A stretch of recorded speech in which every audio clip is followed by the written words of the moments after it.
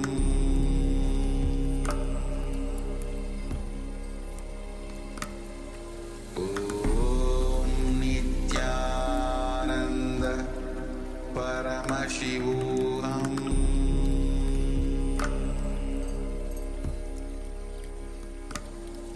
Om Nityananda Paramashivoham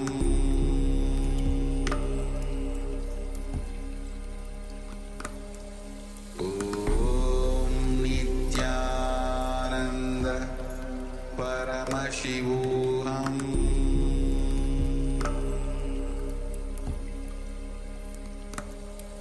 Om Nityananda Paramashivoham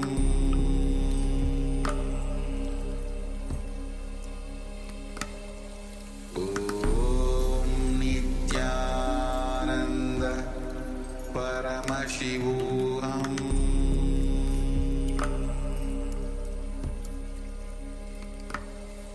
Om Nityananda Paramashivoham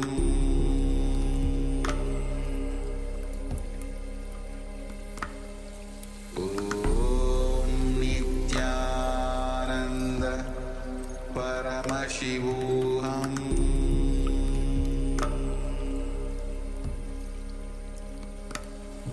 Om Nityananda Paramashivoham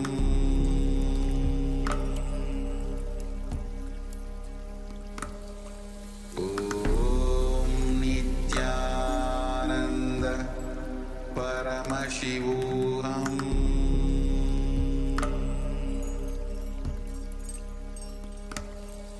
Om Nityananda Paramashivoham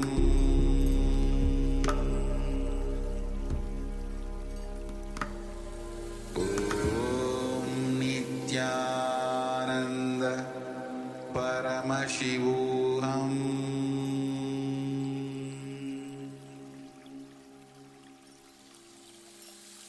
I bless you all. Let you all open all your three eyes.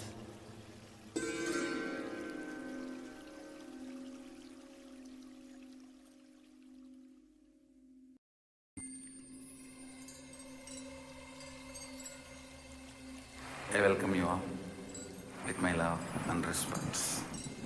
Let you all open all your three eyes. Om Nityananda Paramashivoham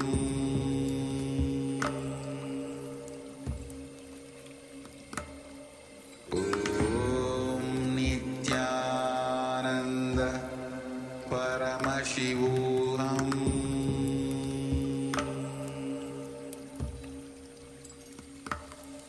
Om Nityananda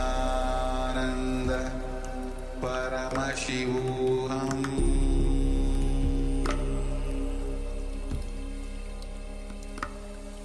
Om Nityananda Paramashivoham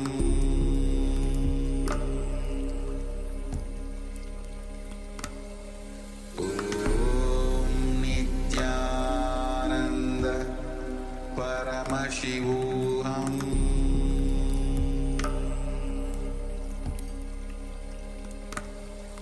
Om Nityananda Paramashivoham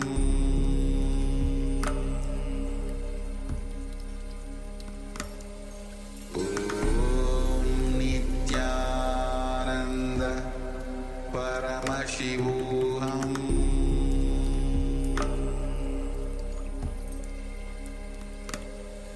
Om Nityananda Paramashivoham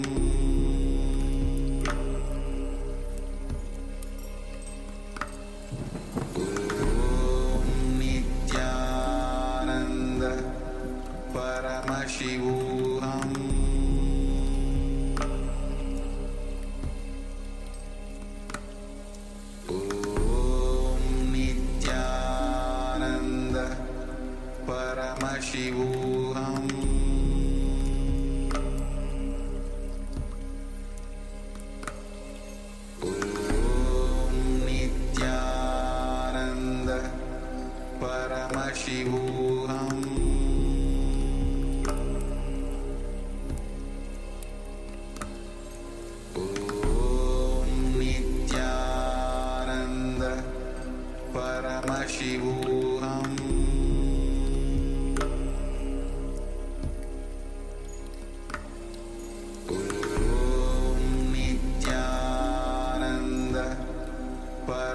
Paramashivoham.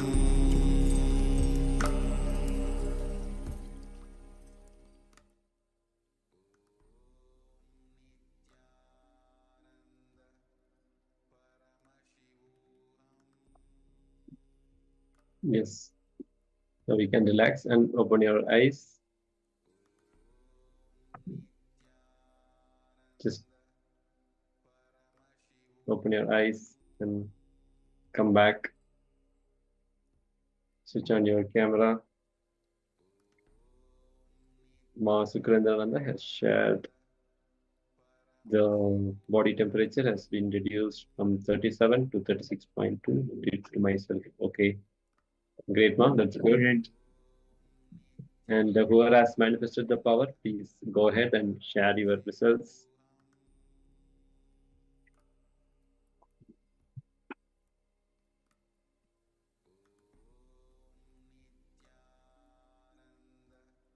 Ma Bankhand, Yuma, Nityanandam, can you please share your result, Ma?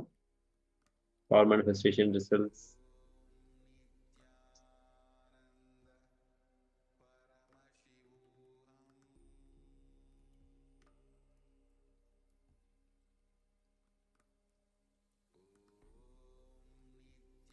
Okay, Evin and Ma Shobana Saxena, John Han, can you please switch on your camera?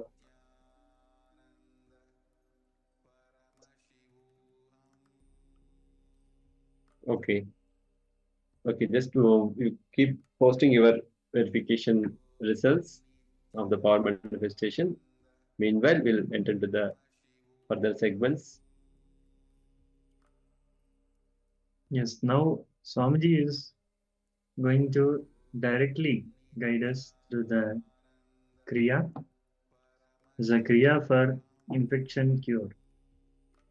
So, does it have any infections? So, if you do this Kriya for 21 days without stopping, so the infection will be cured. So, let's come back to the space of listening and make yourself comfortable for this doing this Kriya. Being sit on the floor with the mat and keep some space for you to do the pranayamas and stretches. So take few seconds to sit down and let's go into the Kriya.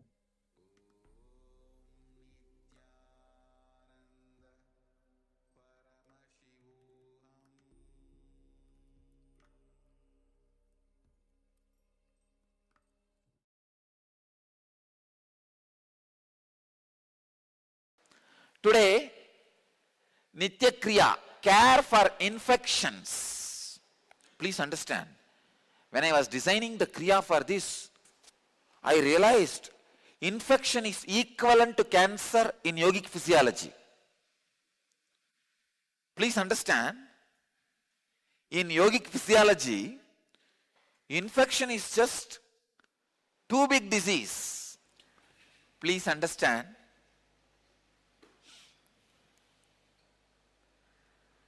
when I started developing the Kriya for infections, curing the infections, I realized infections are equivalent to cancer in yogic physiology. I don't know how much allopathy recognizes about infection. If it is allowed, it will become cancer. It will be dangerous to very life itself. I never thought infection is such a big problem. So the Kriya I created is really complicated, very difficult, but very powerful. Directly it can cure. Matsyendrasana first. Matsyendrasana is Garanta Samhita, second chapter, 22nd verse. I'll give the instruction. Stretch your legs, bend the left leg and place it over the right lap. Now place the right elbow on the left knee.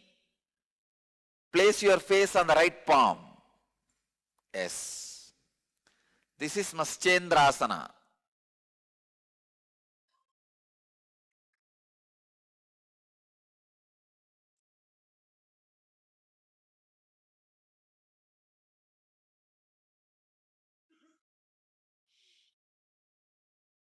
In Maschendrasana, Plavini Kumbhaka.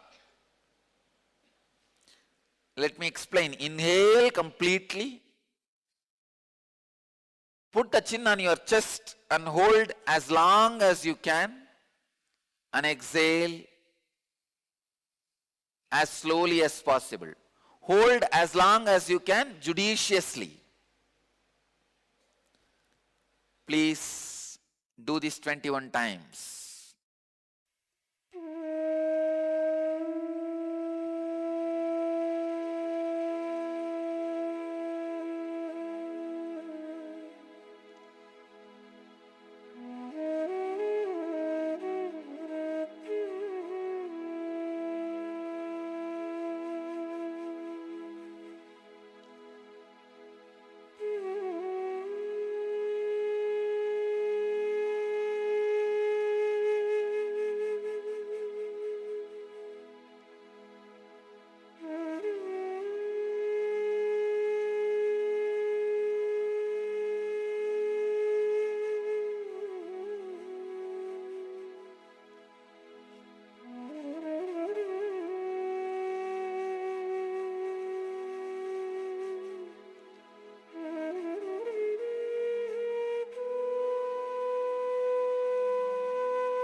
Next step, do Jalandhara Bandha. Jalandhara Bandha is again the same thing. Putting your chin on the chest and holding the breath. Actually, when you do the same thing again, the timing becomes more. That is why the two different name. The capacity becomes more. So do the same. Means putting the chin on the chest and holding the breath as long as you can judiciously. Do this 21 times.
Next,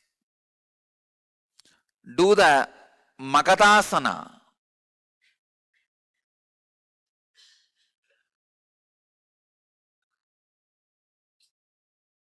Keep the feet together. Keep the toes pointing downwards.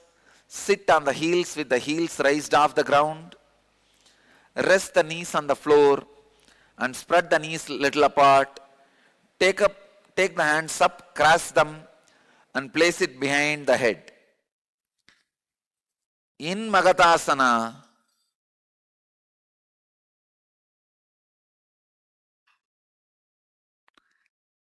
Kamala Kumbhaka. Inhale through right nostril. Retain the breath judiciously as long as you can. Exhale through the left nostril. Do this 21 times.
Next, Kumudha Kumbhaka.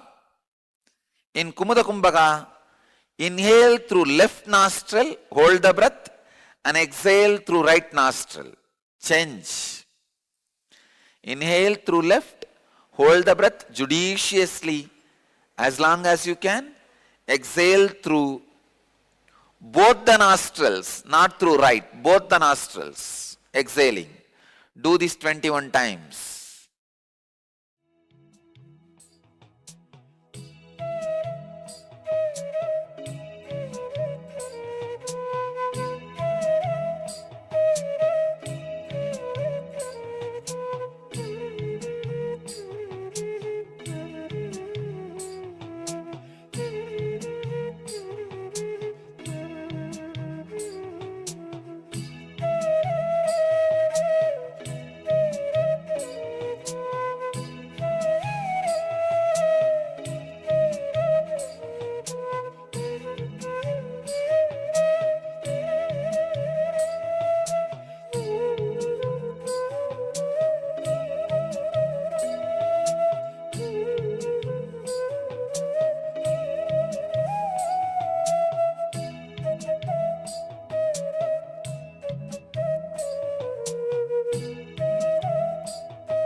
Inhale through right nostril, hold the breath. Inhale through left nostril, hold the breath. Exhale through right nostril, hold the breath. Exhale through left nostril. Let me show you. Inhale through right, hold. Inhale through left, hold. Exhale through right, hold. Exhale through left. This is Krama Kumbhaka. Do this 21 times.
Yes.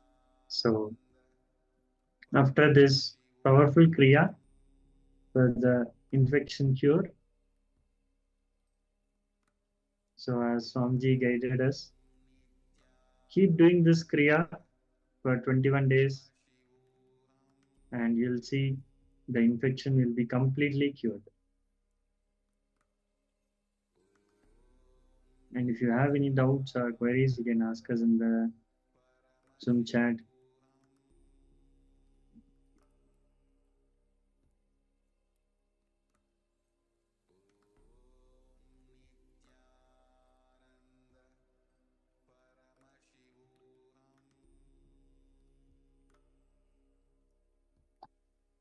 So there's a good news for all. These kriyas, some of the kriyas are available in Enlightened app. Recently, we have launched the Enlightened app. So you can,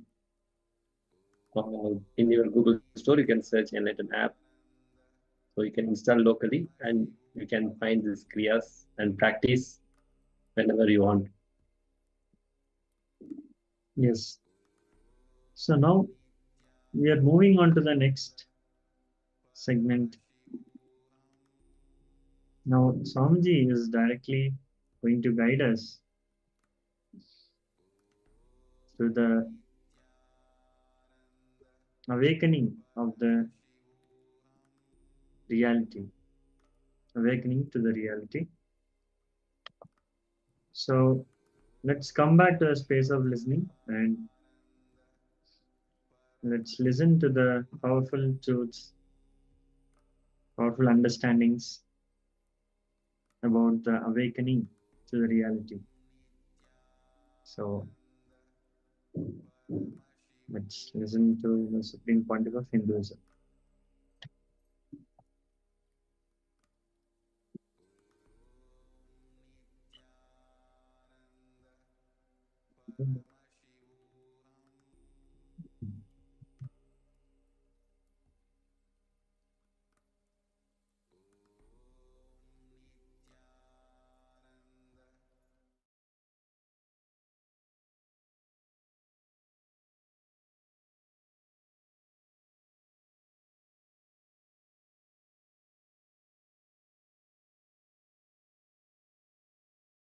Let me exactly define what is awakening.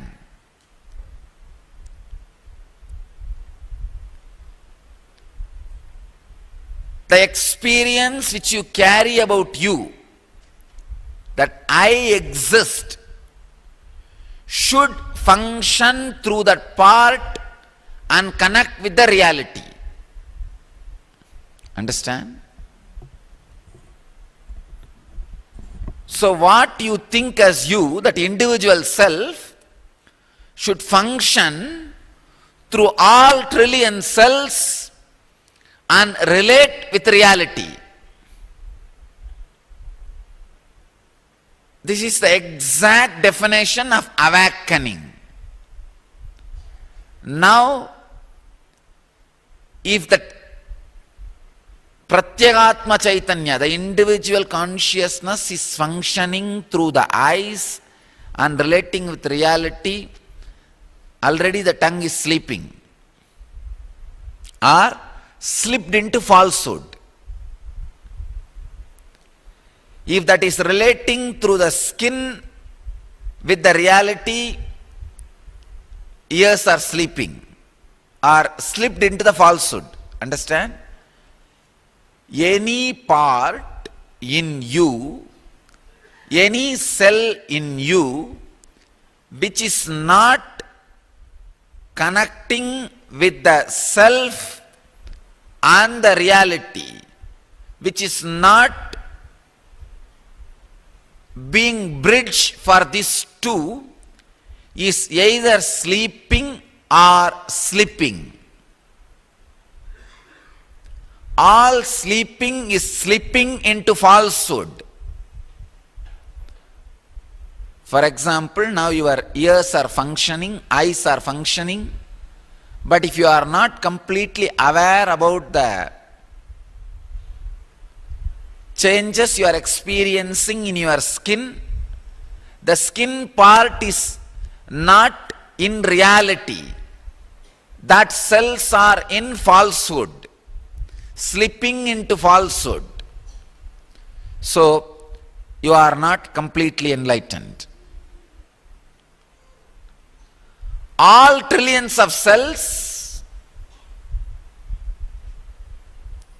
connecting with the self and reality means all three are in tune.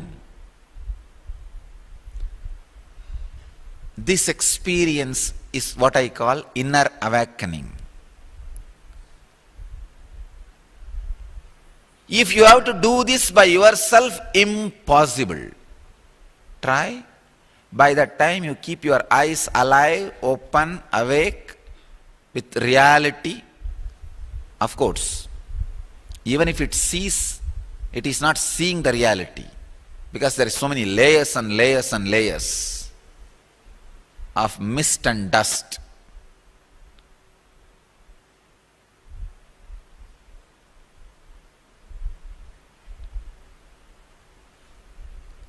Even if it is hearing with layers and layers and layers of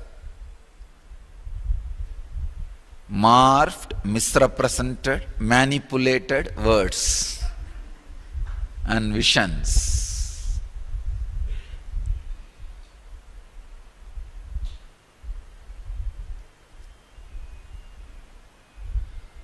Only a person whose all trillions of cells are awakened can be a person established in Satya, truth. Till then everything is mithya. Till then everything is mithya.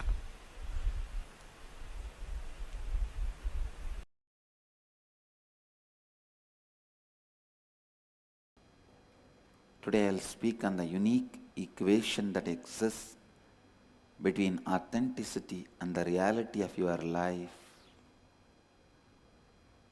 When you expand what you think as you, directly you expand what you project as you, and you also expand and fulfill what others expect from you.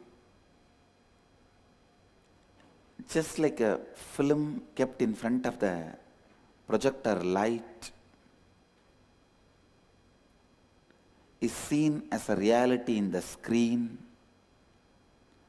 mamakara kept in front of the consciousness is seen as a reality in the life. Authenticity expands the mamakara. Authenticity transforms the slide kept in front of the projector. So naturally that transforms. When you start working on authenticity constantly, every day you are reminded of expanding your mamakara, what you perceive as you, what you experience as you, what you feel as you. When you expand continuously what you feel as you, what you perceive as you, when you are working on what you perceive as you, I tell you, so much miraculous changes will happen. The way you experience your reality, life will change. How the life responds to you will change. How you perceive the life will change. Everything will change. A small incident which happened in my own life. I had a driver, he's a fanatic Hindu. That is the only, just for that reason I have to stop him. Good guy, highly dedicated, but fanatic Hindu. Every day he used to take me in a route to my city center to ashram. We have two ashrams in Bangalore. One is the main ashram headquarters, and one is small city center. And in the route, one day I wanted to go to some other place. So on the way, there's a big mosque. I told him to take a right near the mosque. He says, no, there is no mosque, Swamiji. What are you telling? I told him, Ari, there is a mosque. I told the place where the mosque is there. He said, no, there is no mosque. Then I told him the exact hotel next to which the mosque is there. He said, no, there is no mosque, Swamiji. Only one Anjaneya temple is there. I said, all right, next to the Anjaneya temple only, take the right. The thing which you need to understand is, the mosque is 5 times bigger than the temple. 6 months he is going by the same route. His mind is recording the temple, but his mind is not recorded the mosque. When we went there, he himself was shocked. He said, Swamiji, first time I am seeing the mosque. I do not know how I traveled on the same route for last 6 months. First time I am seeing this mosque. Actually, you also do so many times the same mistake. You see the world based on your conditionings, based on your identifications. You don't see whatever exists. You see what you want to see and the way in which you want to see. Any incident, any person or any situation, you see only as you want it. The modern day psychologists, they prove you see only 2% of the happenings around you. If 100 things are happening around you, you see only 2%. And that too, what you wanted to see. Not everything else. So all our judgment, all our thinking, everything is based on what you want to see. Everything is based on the way in which you wanted to see.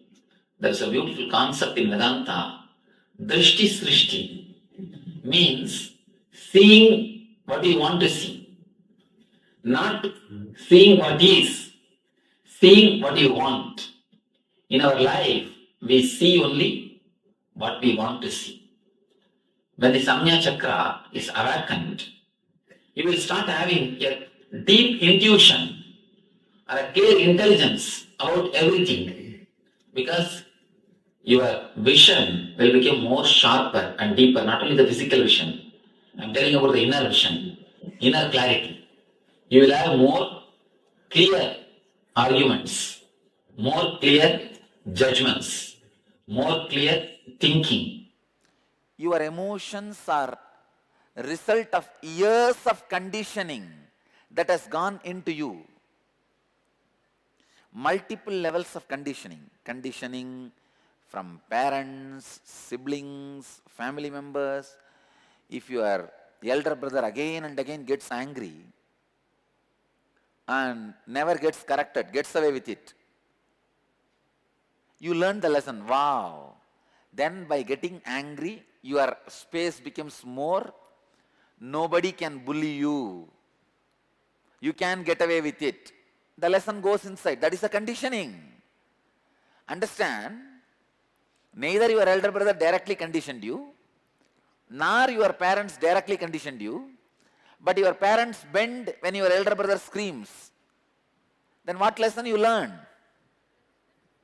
Yes, by screaming, I can get my way.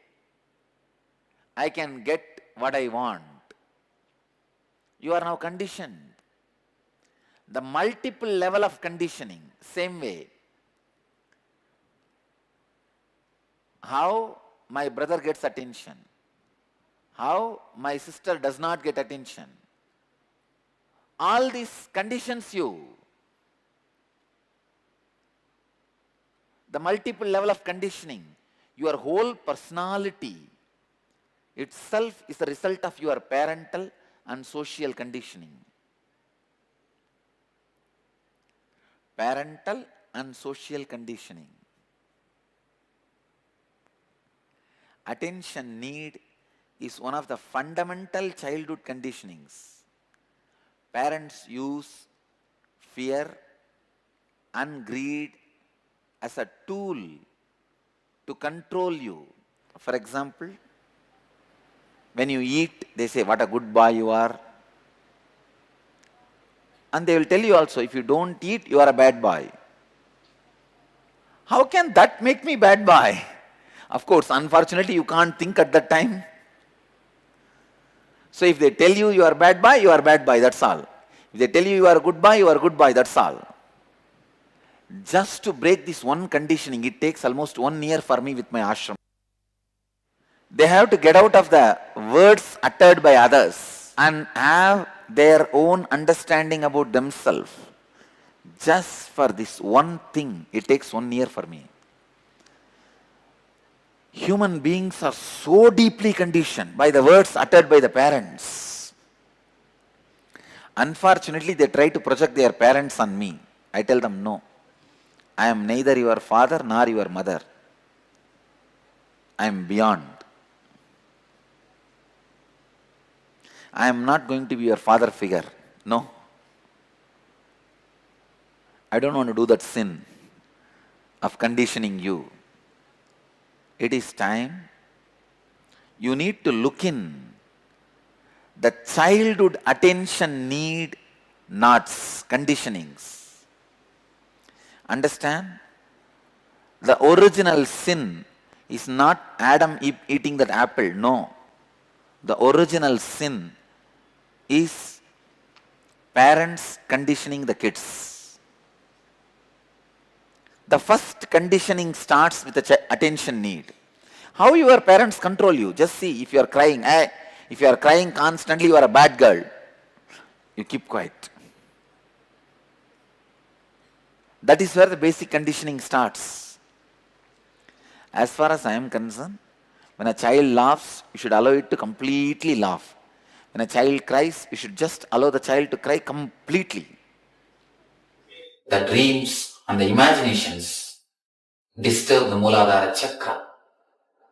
Muladhara is disturbed by the load of your imaginations.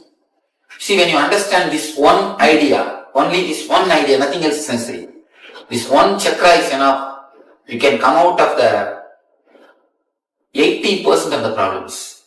The energy of your being, 80% of your energy will be completely released. It will be available to you for the use. 80% of our energy is just black because of this one chakra. Not because of anything else, just because of this one chakra. If this one chakra is opened, if this one chakra is touched, if this one chakra is energized, 80% of your energy will be available to the creativity. Otherwise, all the energy will be blocked in the imaginations. All the energy will be blocked in the images, image collecting. If only this thing can be understood. And if you know how to burn the images which you have collected on the Muladhara, you will see 80% of your energy is available for creativity. It will be available for your business. It will be available for your art. It will be available for your life. It will be available for your reality. So, this is the chakra, which needs a beautiful, deep understanding and a powerful meditation technique. To awaken this chakra is given by Shiva to burn the images which we have collected in Muladhara, to live with the reality. See, not only with the wife, with the family members, people have got imagination. Many people have got the imagination, even with the gurus. Many people come to meet me. Before they come and meet me, they have heard a lot about me. They listen. That this Swami can give life, this, that, many things they listen. When they listen everything, they imagine about me with a big beard and an elderly man sitting on a throne. They imagine all these things. When they come to, really it has happened many times. They hear about me, and when they come to meet me without seeing my photograph, they simply feel that they are at last, they are shocked. Once it really happened when I was sitting outside the ashram. Once I was sitting outside the ashram, and a pipe, there was a big water pipe, and that I was sitting and shaking my legs and relaxing in the evening air. One man came and asked, I want to meet Swamiji. I told him, you go and sit in the meditation hall, he will come, it is time for his darshan, he will come. When he went and sat, after some time I washed myself and got ready. I went to the meditation hall. The hall is, in the hall there is no Mayapuragara. I went to the hall to sit on my simhasana, to sit on my Peetam. When I went and sat on the Peetam, he told me, no, I want to meet the big Swamiji. I told him, no, I am the big Swamiji. Again he says, no, I want to meet Swamiji who does healing and all. I heard that he does lot of healing. I want to meet that Swamiji who went and wandered all over India. I heard about him, that I want to meet that Swamiji. I told him, you see, I cannot have an identity card. If you believe that I am that Swami, please come. I will talk to you and I will do what can be done. If you can't, what can be done? And you won't believe that man mentally. Really mentally. And people are coming with such a prejudiced idea, such that they already collected images, they already created their own thing in mind. They are not able to digest the reality. So you see, creating image, imagination and projecting it is such a hard thing, such a strong thing. It needs tremendous intelligence to live with the reality. Most of the time we miss the reality. We look at the reality in a distorted way. See, you wear a green glass. If you wear a green glass and look at the world, how it will look? Green. And not even a green glass. The glass is broken here and there. And you are looking through that glass. What will happen? The whole world will look like a distorted thing. That is the way we look at this world. That is the way we see the reality. That is the reason we feel God is not doing justice to us. See, God is the energy which can do so much, not only that, which is doing everything. See, we believe that God can do everything, but only thing we don't believe God has got enough buddhi to do everything. See, we believe God has got Shakti to do everything. We know that God has got Shakti to give what we want, but we don't believe God has got buddhi to when to give. That is what is our problem. We believe He has got Shakti, but we don't believe He has got buddhi. The same way, we just project our own things on the others. The projection and the imagination is what locks this chakra. And the tremendous energy, more than 80% of your energy is just locked and hanging on this chakra. If you can be released at this chakra, you will see the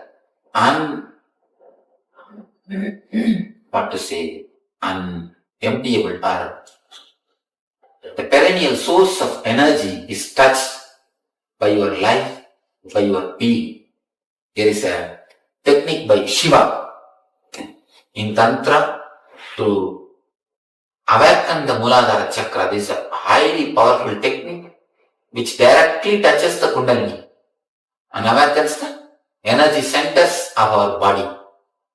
This is a very powerful technique. When your imaginations are burnt, completely your miseries are burnt. You will have no more problem. Many people come and tell me, Swamiji, I love my wife, that is the reason I mold her. Never tell that lie. You see, there is a two things. One is wife, another one is mold. If you love the wife, you will change the mold. You love the mold, that is the reason you change the wife. You understand? If you love the wife, you will never change the wife, you will change the mold. You are loving the mold, that is the reason. Change the wife. Never say that I love her because I love her, I change her. No. This is a powerful technique to burn all the imaginations. to give you the clarity and accept, welcome the other as they are. Accept and welcome the life as it is. Enjoy the reality as it is. It's a beautiful technique.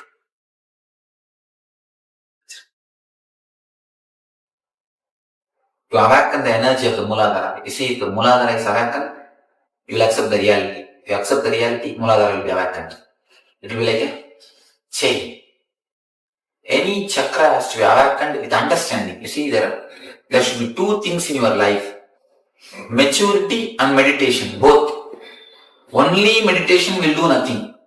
There are many people whom you can see from morning till night, they sit in the puja room and meditate. As soon as they come out, they jump like a bomb on the others. Somebody came and asked me, Swamiji, what puja should I do? I wanted peace in my house, happiness in my house. What puja should I do? I told her, you see, first thing, all of you sit with each other, laugh, joke, understand each other. That's the first puja you should do. She told me, no, I am already doing Varalakshmi puja. Should I do Vaibhava Lakshmi puja also? What puja should I do? What prata should I do? I told her, you see, when you enter into the puja room, you do puja to the Lakshmi. When you come out of the puja room, you do archana to your husband. Puja to your Lakshmi, archana to your husband. How can peace exist in your house? How can this thing happen in the real life? So simply meditating will do nothing. Meditation and maturity, both should have in your life, both should go hand in hand. Then only you will see the transformation in your life. Or when you close your eyes, you will be sitting and meditating. When you open your eyes, you jump on everybody and bite. That is not the way of real life. That is a pseudo-spirituality. I call that as a pseudo-spirituality.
or slipped into falsehood. If that is relating through the skin with the reality, ears are sleeping or slipped into the falsehood. Understand?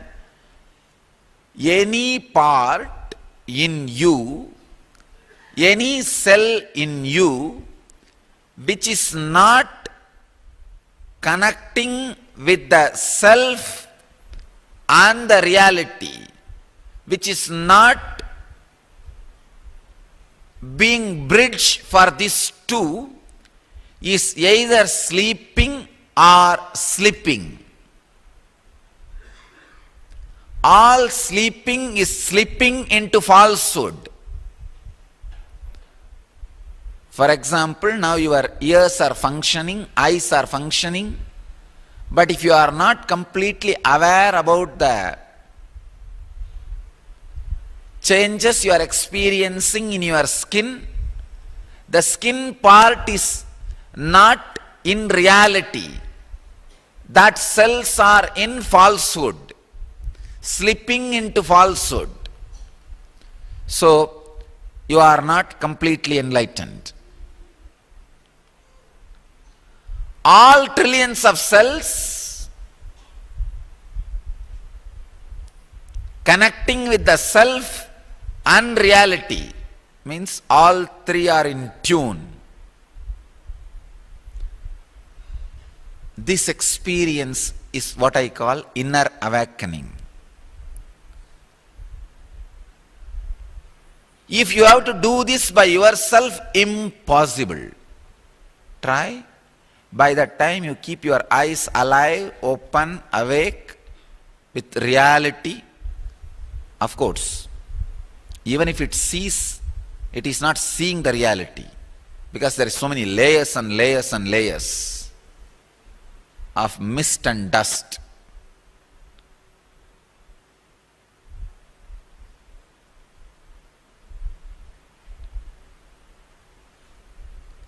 Even if it is hearing with layers and layers and layers of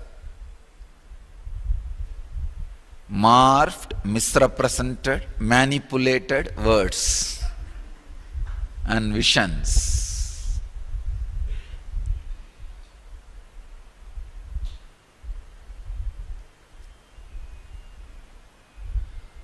Only a person whose all trillions of cells are awakened can be a person established in Satya, truth.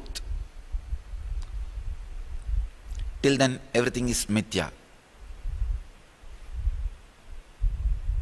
Till then everything is mithya.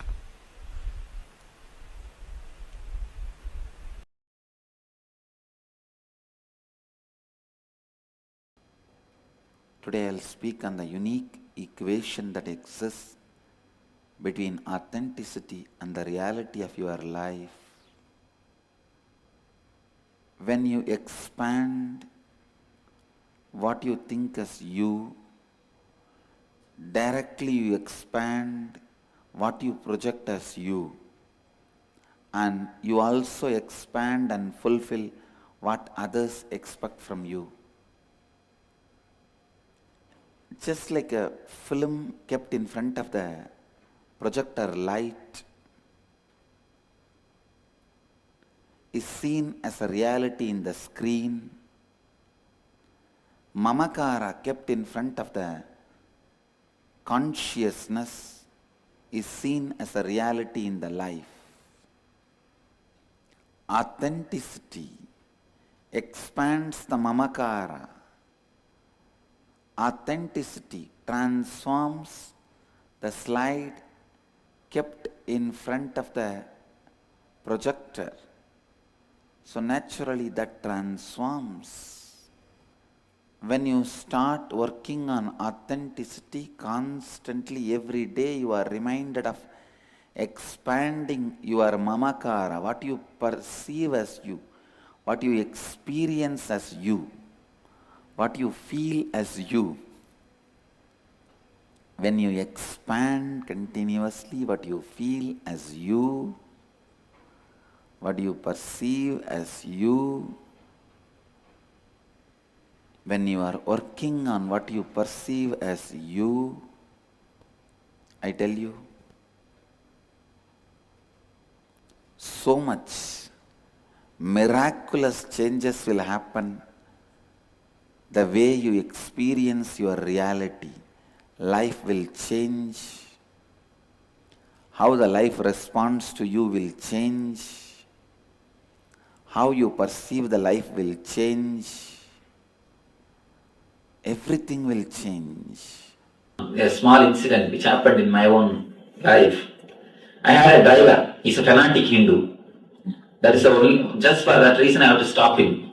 Good guy, highly dedicated, but fanatic Hindu.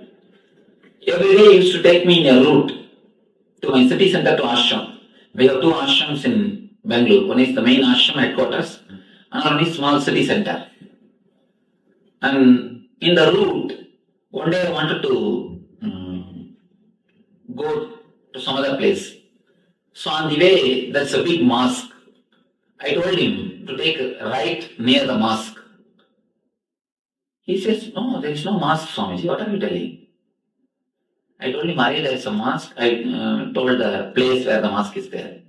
He said, no, there is no mosque. Then I told him the exact hotel next to which the mosque is there. He said, no, there is no mosque, Swamiji. Only one Anjaneya temple is there. I said, all right, next to the Anjaneya temple only, take the right. The thing which you need to understand is, the mosque is 5 times bigger than the temple. 6 months he is going by the same route. His mind is recording the temple, but his mind is not recorded the mosque. When we went there, he himself was shocked. He said, Swamiji, first time I am seeing the mosque. I do not know how I travelled on the same route for last 6 months. First time I am seeing this mosque. Actually, you also do so many times the same mistake. You see the world based on your conditionings, based on your identifications. You don't see whatever exists. You see what you want to see and the way in which you want to see. Any incident, any person or any situation, you see only as you want it. The modern day psychologists, they prove you see only 2% of the happenings around you. If 100 things are happening around you, you see only 2%. And that too, what you wanted to see. Not everything else. So all our judgment, all our thinking, everything is based on what you want to see. Everything is based on the way in which you wanted to see. There is a beautiful concept in Vedanta. Drishti Srishti means seeing what you want to see. Not seeing what is, seeing what you want. In our life, we see only what we want to see. When the Samnya Chakra is awakened, you will start having a deep intuition or a clear intelligence about everything, because your vision will become more sharper and deeper, not only the physical vision. I am telling about the inner vision, inner clarity. You will have more clear arguments, more clear judgments, more clear thinking. Your emotions are a result of years of conditioning that has gone into you. Multiple levels of conditioning. Conditioning from parents, siblings, family members. If your elder brother again and again gets angry and never gets corrected, gets away with it, you learn the lesson. Wow. Then by getting angry, your space becomes more. Nobody can bully you. You can get away with it. The lesson goes inside. That is a conditioning. Understand? Neither your elder brother directly conditioned you, nor your parents directly conditioned you, but your parents bend when your elder brother screams, then what lesson you learn? Yes, by screaming, I can get my way. I can get what I want. You are now conditioned. The multiple level of conditioning, same way. How my brother gets attention, how my sister does not get attention. All these conditions you. The multiple level of conditioning, your whole personality itself is a result of your parental and social conditioning. Parental and social conditioning. Attention need is one of the fundamental childhood conditionings. Parents use fear and greed as a tool to control you. For example, when you eat, they say, what a good boy you are. And they will tell you also, if you don't eat, you are a bad boy. How can that make me bad boy? Of course, unfortunately, you can't think at that time. So if they tell you you are bad boy, you are bad boy, that's all. If they tell you you are a good boy, you are good boy, that's all. Just to break this one conditioning, it takes almost 1 year for me with my ashram. They have to get out of the words uttered by others and have their own understanding about themselves. Just for this one thing, it takes 1 year for me. Human beings are so deeply conditioned by the words uttered by the parents. Unfortunately, they try to project their parents on me. I tell them, no. I am neither your father nor your mother. I am beyond. I am not going to be your father figure. No. I don't want to do that sin of conditioning you. It is time. You need to look in. The childhood attention need knots, conditionings. Understand? The original sin is not Adam eating that apple. No. The original sin is parents conditioning the kids. The first conditioning starts with the attention need. How your parents control you? Just see, if you are crying, if you are crying constantly, you are a bad girl. You keep quiet. That is where the basic conditioning starts. As far as I am concerned, when a child laughs, you should allow it to completely laugh. When a child cries, you should just allow the child to cry completely. The dreams and the imaginations disturb the Muladhara chakra. Muladhara is disturbed by the load of your imaginations. See, when you understand this one idea, only this one idea, nothing else sensory, this one chakra is enough. You can come out of the 80% of the problems. The energy of your being, 80% of your energy will be completely released. It will be available to you for the use. 80% of our energy is just black because of this one chakra. Not because of anything else, just because of this one chakra. If this one chakra is opened, if this one chakra is touched, if this one chakra is energized, 80% of your energy will be available to the creativity. Otherwise, all the energy will be blocked in the imaginations. All the energy will be blocked in the images, image collecting. If only this thing can be understood. And if you know how to burn the images which you have collected on the Muladhara, you will see 80% of your energy is available for creativity. It will be available for your business. It will be available for your art. It will be available for your life. It will be available for your reality. So, this is the chakra, which means a beautiful, deep understanding And a powerful meditation technique to awaken this chakra is given by Shiva to burn the images which we have collected in Muladhara, to live with the reality. See, not only with the wife, with the family members, people have got imagination. Many people have got the imagination, even with the gurus. Many people come to meet me. Before they come and meet me, they have heard a lot about me.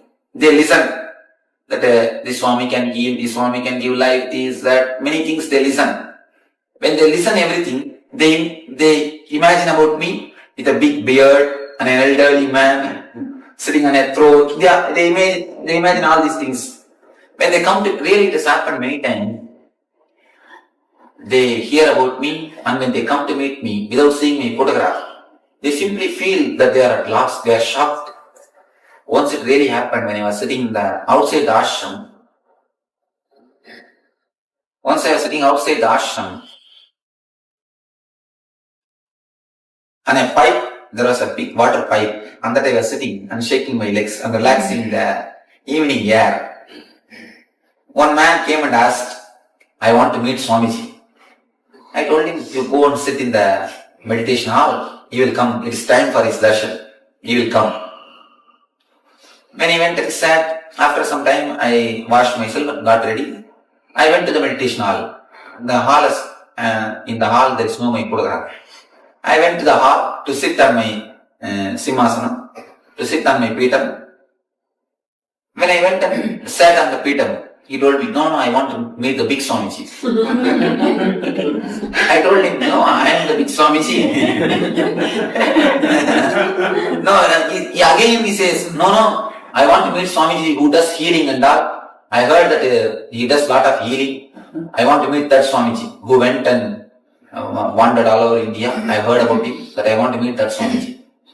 I told him, you see, I cannot have an identity card. If you believe that I am that Swami, please come. I will talk to you and I will do what can be done. If you can't, what can be done? And you won't believe that man mentally. Really mentally. And people are coming with such a prejudiced idea, such that they already collected images, they already created their own thing in mind. They are not able to digest the reality. So, you see, creating image, imagination and projecting it is such a hard thing, such a strong thing. It needs tremendous intelligence to live with the reality. Most of the time we miss the reality. We look at the reality in a distorted way. See, you wear a green glass. If you wear a green glass and look at the world, how it will look? Green. And not even a green glass, the glass is broken here and there. And you are looking through that glass, what will happen? The whole world will look like a distorted thing. That is the way we look at this world. That is the way we see the reality. That is the reason we feel God is not doing justice to us. See, God is the energy which can do so much, not only that, which is doing everything. See, we believe that God can do everything, but only thing we don't believe God has got enough buddhi to do everything. See, we believe God has got shakti to do everything. We know that God has got shakti to give what we want, but we don't believe God has got buddhi to when to give. That is what is our problem. We believe He has got shakti, but we don't believe He has got buddhi. The same way, we just project our own things on the others. The projection and the imagination is what locks this chakra. And the tremendous energy, more than 80% of your energy is just locked and hanging on this chakra. If you can be released at this chakra, you will see the unemptiable or the perennial source of energy is touched by your life, by your being. There is a technique by Shiva in Tantra to awaken the Muladhara chakra. This is a highly powerful technique which directly touches the Kundalini and awakens the energy centers of our body. This is a very powerful technique. When your imaginations are burnt, completely your miseries are burnt. You will have no more problem. Many people come and tell me, Swamiji, I love my wife, that is the reason I mold her. Never tell that lie. You see, there is a two things. One is wife, another one is mold. If you love the wife, you will change the mold. You love the mold, that is the reason you change the wife. You understand? If you love the wife, you will never change the wife, you will change the mold. You are loving the mold, that is the reason. Change the wife. Never say that I love her because I love her, I change her. No. This is a powerful technique to burn all the imaginations, to give you the clarity and accept, welcome the other as they are. Accept and welcome the life as it is. Enjoy the reality as it is. It's a beautiful technique.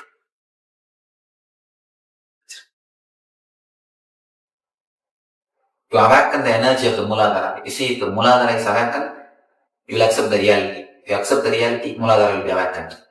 It will be like a chain. Any chakra has to be awakened with understanding. You see, there should be two things in your life. Maturity and meditation, both. Only meditation will do nothing. There are many people whom you can see from morning till night, they sit in the puja room and meditate. As soon as they come out, they jump like a bomb on the others. Somebody came and asked me, Swamiji, what puja should I do? I wanted peace in my house, happiness in my house. What puja should I do? I told her, you see, first thing, all of you sit with each other, laugh, joke, understand each other. That's the first puja you should do. She told me, no, I am already doing Varalakshmi puja. Should I do Vaibhava Lakshmi puja also? What puja should I do? What prata should I do? I told her, you see, when you enter into the puja room, you do puja to the Lakshmi. When you come out of the puja room, you do archana to your husband. Puja to your Lakshmi, archana to your husband. How can peace exist in your house? How can this thing happen in the real life? So simply meditating will do nothing. Meditation and maturity, both should have in your life, and both should go hand in hand. Then only you will see the transformation in your life. Or when you close your eyes, you will be sitting and meditating. When you open your eyes, you jump on everybody and bite. That is not the way of real life. That is a pseudo-spirituality. I call that as a pseudo-spirituality.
Yes, let us now internalize the truths, the powerful revelations from the Supreme Pontiff of Hinduism, Swamiji.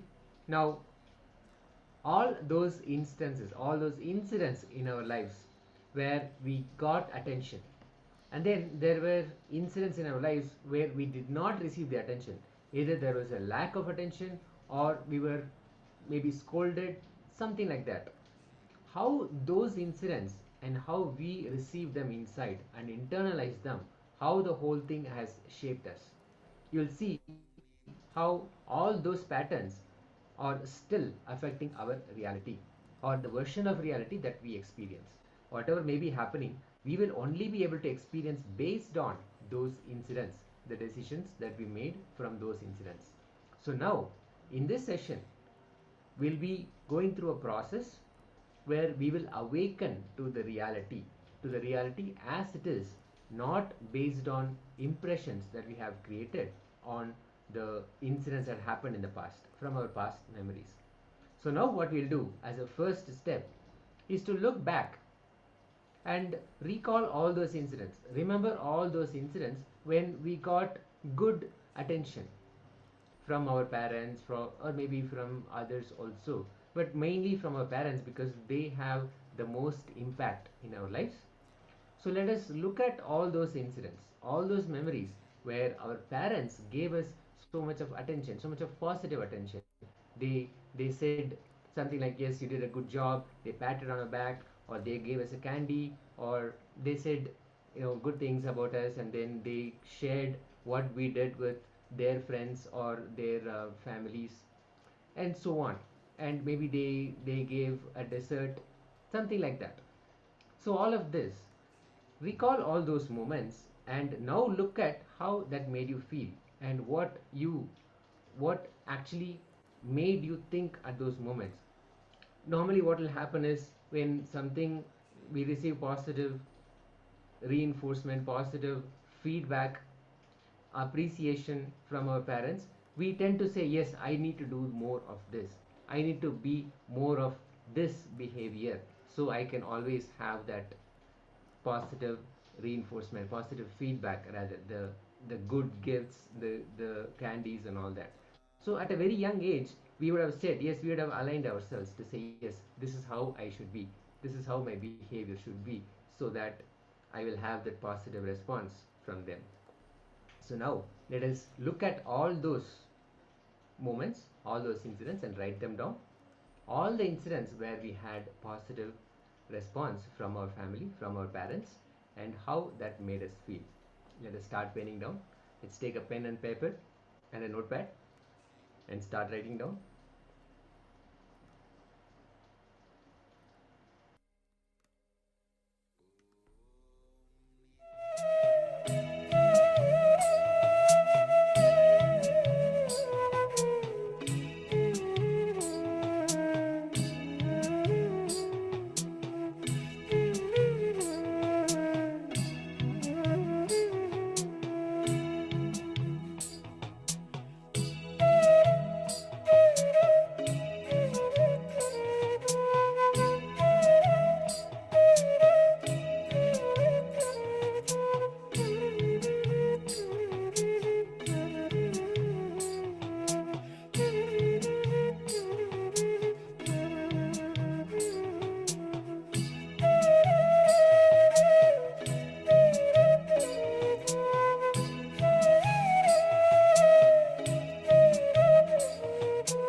after we have looked at all the incidents where we were admired, appreciated, or given a gift, and so on, now let us write down at least 2 childhood memories where we experienced a lack of approval, when we looked for approval and it was not there. It was not given to us like we expected, like we wanted. Attention was taken away.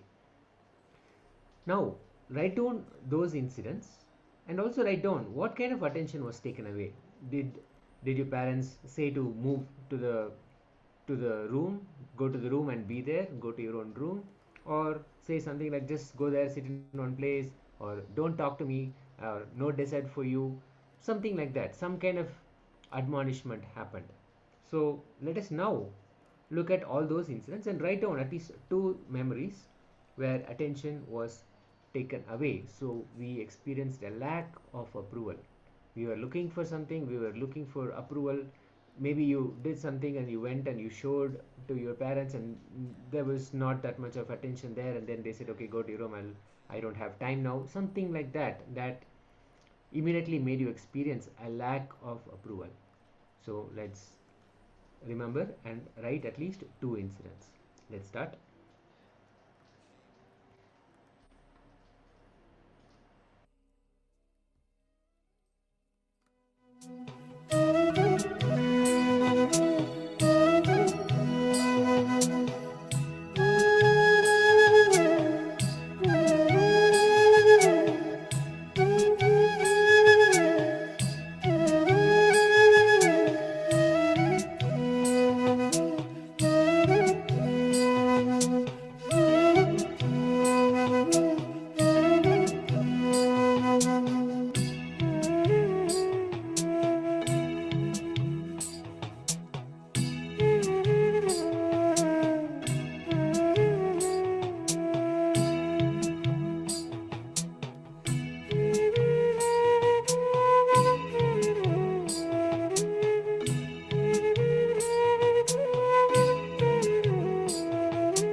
Now, after we have written down the incidents where we experienced a lack of approval, now let's look at both these things.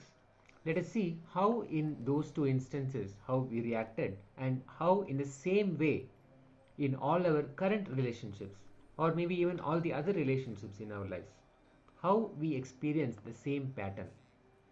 We see a lack of approval in some instances, we see appreciation happening in some instances. Now let us contemplate and write down all the similarities, how we experienced it in our childhood, the appreciation and the lack of approval, how we experienced it in the childhood, the same pattern that we go through in our relationships as well. Maybe it is the same kind of lack of approval that we see, or the same kind of appreciation and patterns that we see at this time also.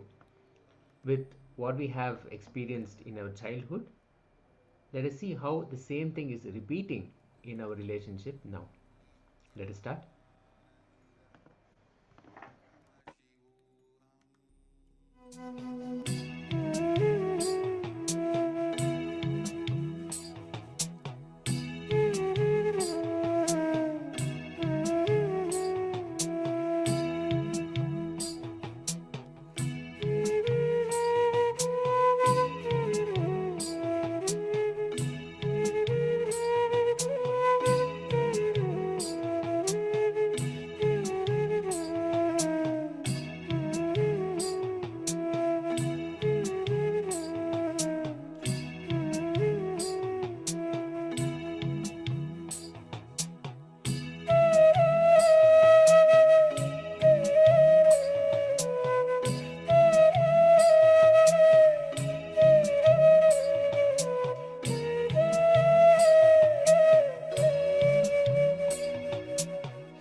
Yes, let us slowly relax from the process. Slowly relax from the process. Let us have a quick sharing of how you are able to relate with your childhood experiences about getting appreciation or lack of admiration, lack of approval, with how you experience your relationships now. Let us quickly share what your insights were, how you are able to relate with what you experienced as a child. Maybe a lack of appreciation or even admiration, something like that, and how exactly the same things as a pattern you experience it now in your relationships.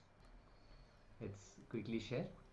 Now, this whole understanding will give you a tremendous power to see beyond all your judgments and past decisions that you have made based on your past memories, all of that, and you will be able to completely relate with reality as it is. It's a very powerful process. So, quickly share. And in the next session, now we're also going to approach the same thing, relating with reality through a Kriya, through a powerful Kriya process. Swamiji has given, he has created so many different Kriyas to directly address many of the disorders that are happening in our body, physical body, and also in the mental body, in the mental plane, and all the diseases that happen in the physical body and in the mental plane, how to realign and make sure the original state, which is health when it comes to our physical body, and a pure state of bliss in our mental plane, how we can restore ourselves back to that original space. And that can happen only with when we relate with life, when we relate with reality as it is, without any of the judgments or any of the decisions, any of the past incompletions from our childhood days when we experience something. So now this Kriya will directly address those all the incompletions, and it will allow us to relate with reality as it is. All these kriyas will awaken our Kundalini Shakti, the potent, the latent, inherent energy that we all have, and blast that energy into all the parts of the body through the meridians. And when that happens, through Swamiji's presence, all the blocks that we have in those meridians, in those pathways, they get removed, and all our organs, internal organs and intra organs, they get re-energized and they restore themselves to their original state. So now let us quickly enter into this Kriya. For this Kriya, now Swamiji will be directly guiding us into this Kriya. Now let us come back and sit in a comfortable posture. Sitting on the floor is recommended. Only if you are not able to sit on the floor comfortably, you can sit on a chair, but otherwise, as much as possible, please sit on the floor, sitting cross-legged and sitting comfortably in a relaxed fashion. Let's become ready to follow the process as given by Swamiji, the Kriya process. He will be guiding us. Swamiji will be guiding us into the process. Let's enter into the session.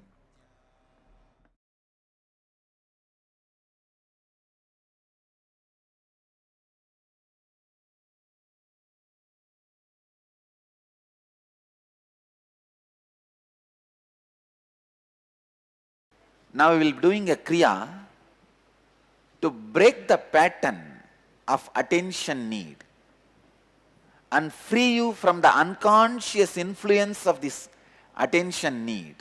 Please spread all over the hall. See, Pavan Muktasana means this, that's all. This is Pavan Muktasana.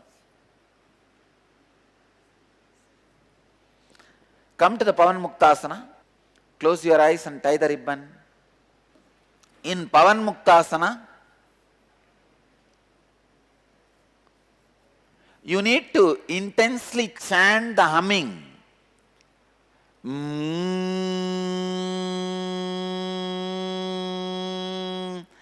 Create that intense humming sound as deeply as possible, as loudly as possible, as intensely as possible. Please create the humming sound as loudly as possible, as deeply as possible, as intensely as possible. Start. Please come to Pavanamuktasana, hum intensely for next 21 minutes. Hold the legs together, closer to your chest. Let your eyes be closed. Just sit.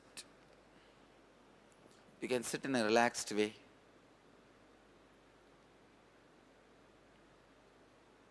Let the Kundalini energy in you all be intensely awakened.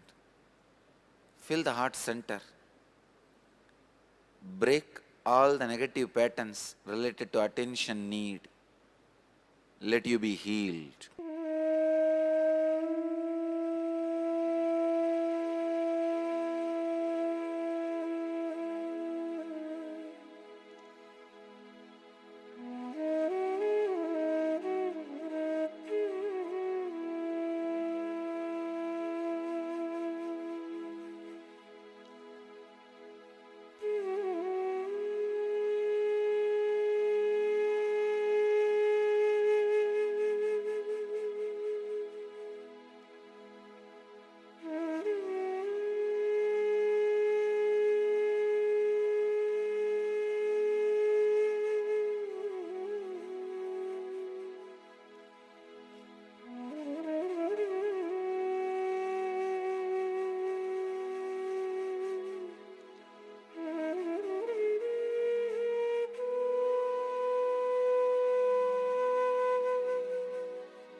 In Pavanmuktasana,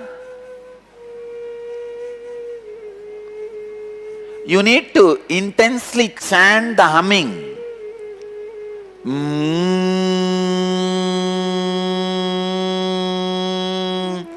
Create that intense humming sound as deeply as possible, as loudly as possible, as intensely as possible. Please create the humming sound as loudly as possible, as deeply as possible, as intensely as possible.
Hold the legs together, closer to your chest.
Hold the legs together, closer to your chest.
In Pavan Muktasana, you need to intensely chant the humming.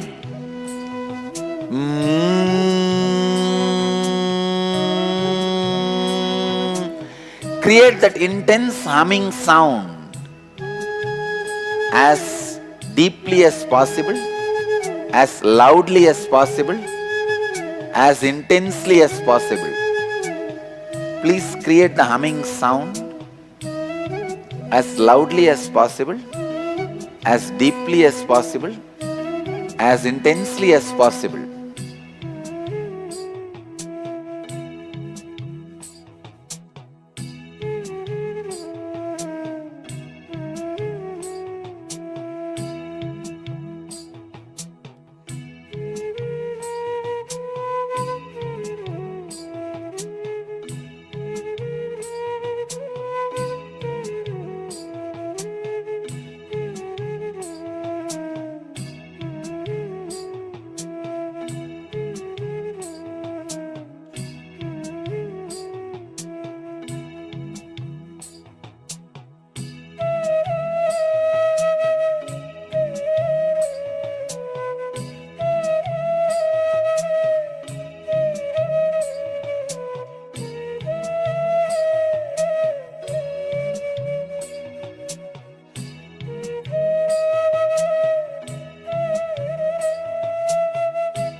Hold the legs together, closer to your chest.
In Pavan Muktasana, you need to intensely chant the humming.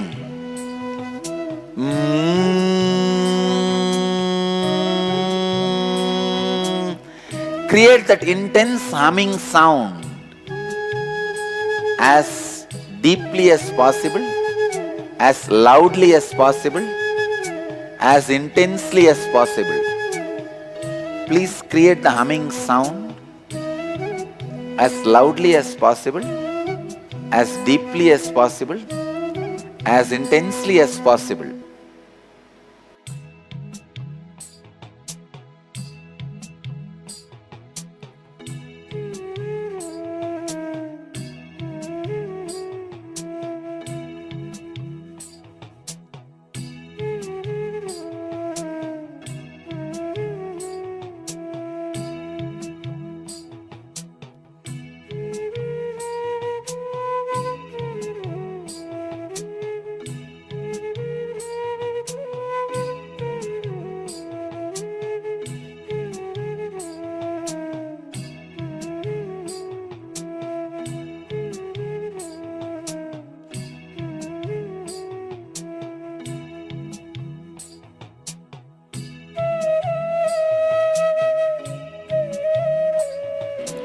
Hold the legs together, closer to your chest.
In Pavan Muktasana,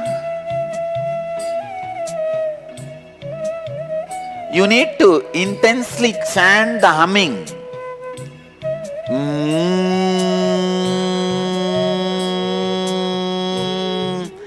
Create that intense humming sound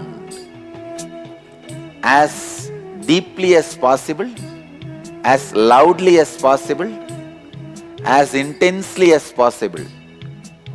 Please create the humming sound as loudly as possible, as deeply as possible, as intensely as possible.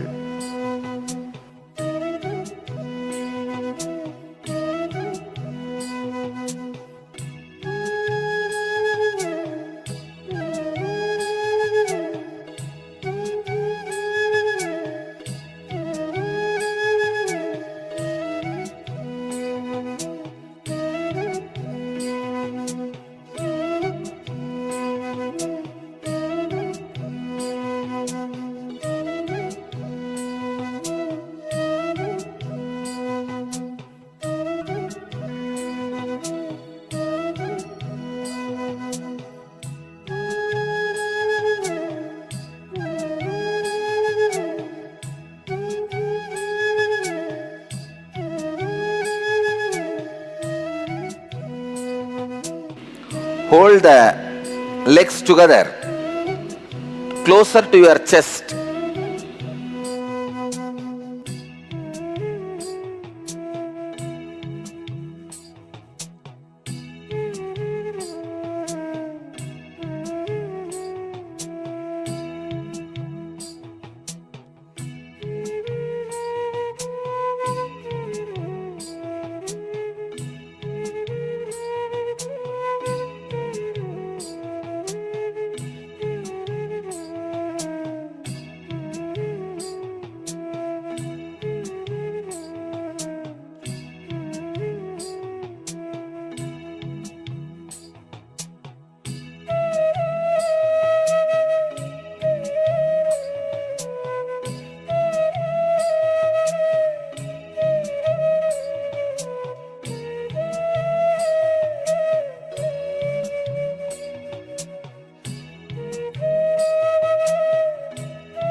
In Pavan Muktasana, you need to intensely chant the humming.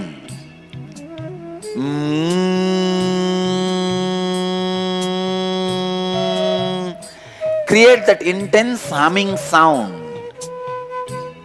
as deeply as possible, as loudly as possible, as intensely as possible. Please create the humming sound as loudly as possible, as deeply as possible, as intensely as possible.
Hold the legs together, closer to your chest.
I bless you all.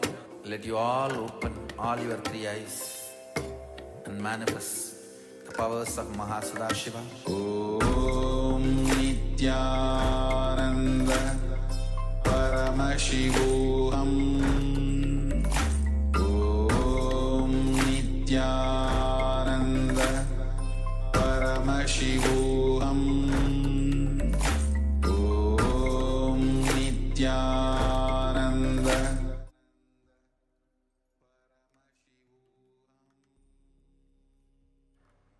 Yes, now I request all the participants to relax from the very beautiful Kriya to awaken our reality. If you are keeping your eyes closed, you can keep your eyes open. You can remove your eye bands. Yes. So let's take a minute or so to let all the participants to share the experience. How did they feel with the guided Kriya process from the Supreme Pontiff of Hinduism? Take a moment to share. Just take a moment to share what did each of the participants feel and what did they go through in this Kriya. Because in the next session, we're going to move on to the next session very shortly, that we're going to be understanding on participatory universe. How Swamiji has spoken elaborately on this very subject, that everything in the universe is part of us. It's happening just by our participation, by our knowledge, by consciously or unconsciously, by the way we know ourselves or no. But yes, everything in universe is happening in the coordination, in the participation directly as it is. It's not just happening ups and downs in a completely different order, but it's happening in a correct order in a participatory way. And we're going to listen that very powerful condition from Swamiji and how to apply that in our life. You may be thinking how universe's participation and the life which I am living, it's going to be magic. But yes, so Swamiji is going to be relating that very topic, and we'll be having a beautiful internalization exercise as well after the session.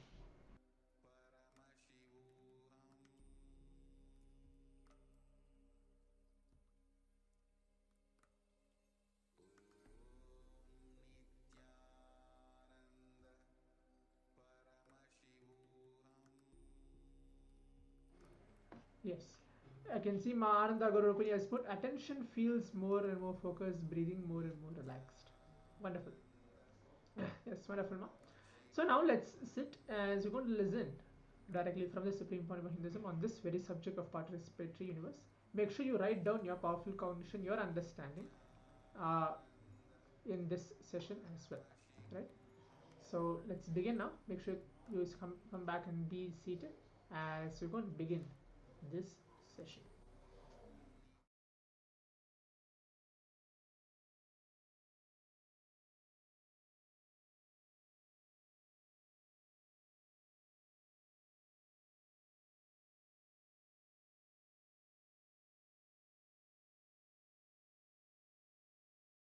Today's subject, participatory universe. In Patanjali's Yoga Sutra, the 4th chapter, 15th verse.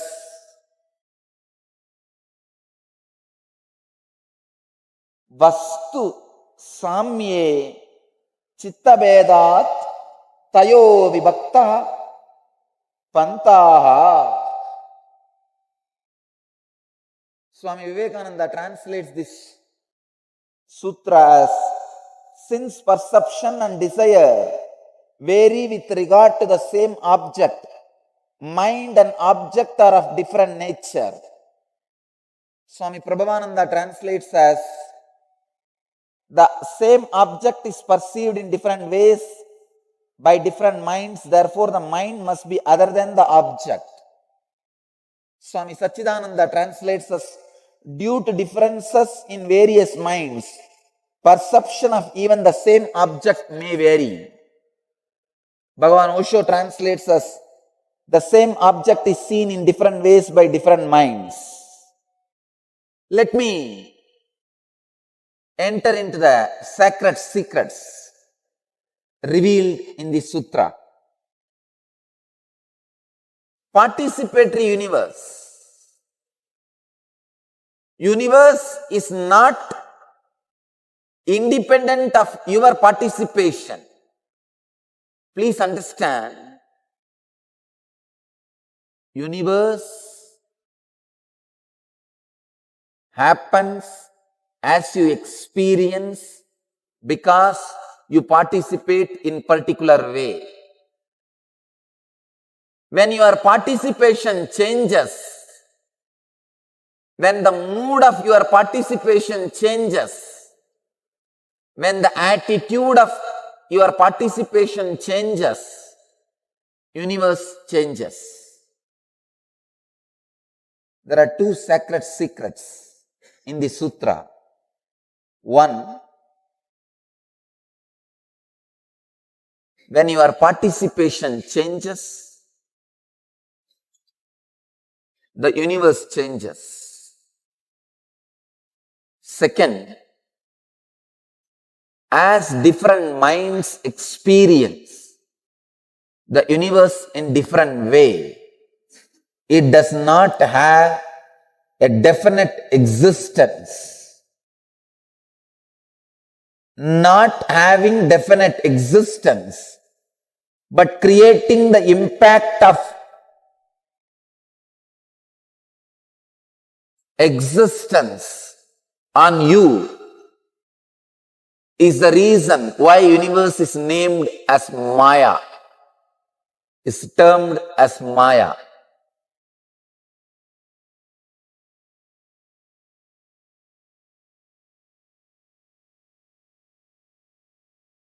It is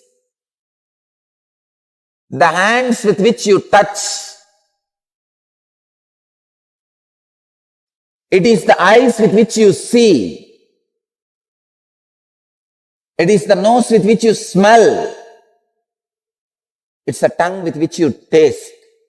Plays a major role in the universe happening around you. The only job master does is changing your participation, gestalt, changing your approach, changing your gestalt is what I call initiation. Changing the way you participate is what I call initiation. Changing the way you perceive is what I call initiation.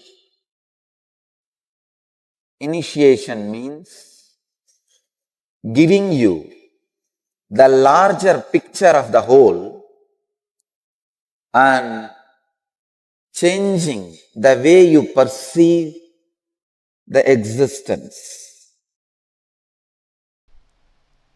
Listen to this example. You are in a forest. A tiger sees you. You see the tiger. It is chasing you. You are running for life. That is Maya. Because the way you want to see, you create what you want to see.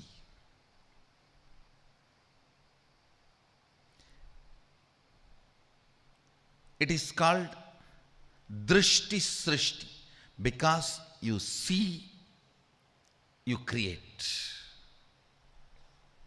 Listen carefully. Next, Ganga is flowing forever from the Himalayas to Ganga Sagar, ocean.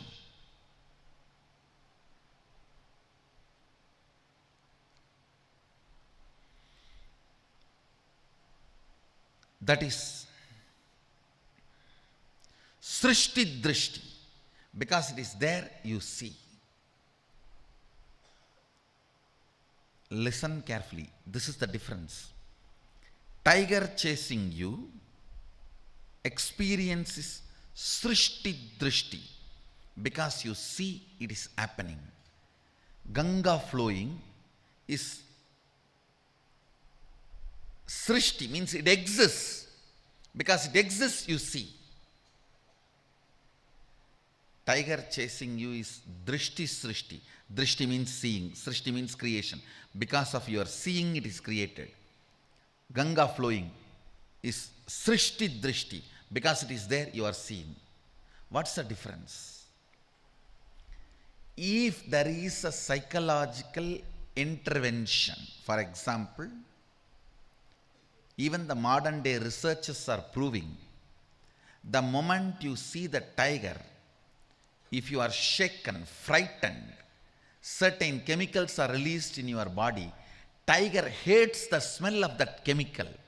if you are not frightened, if you don't release that chemical, tiger doesn't chase you. It is not necessary always the tiger should chase you.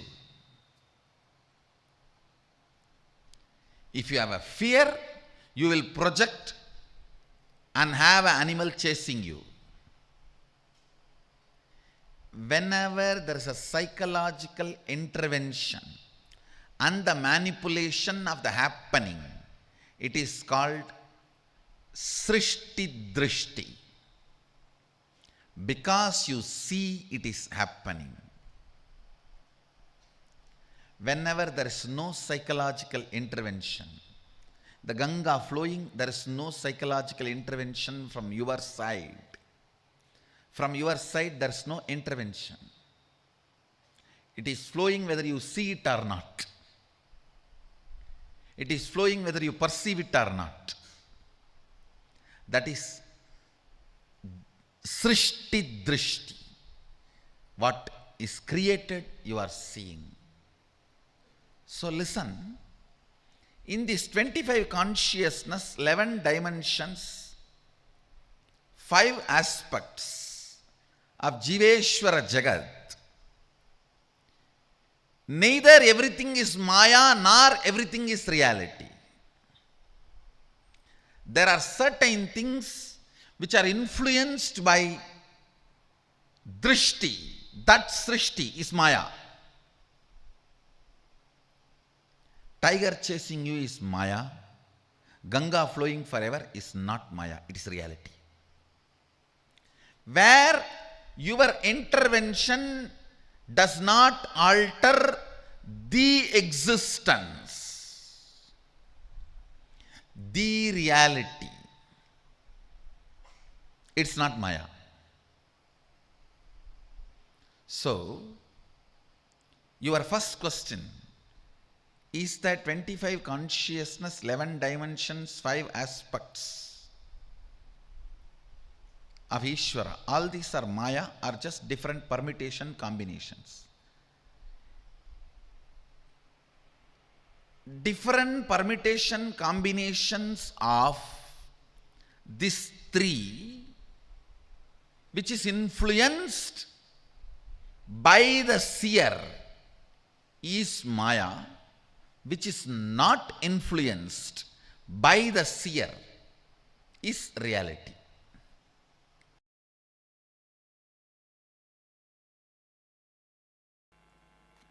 Listen. Just listen to these 2 words.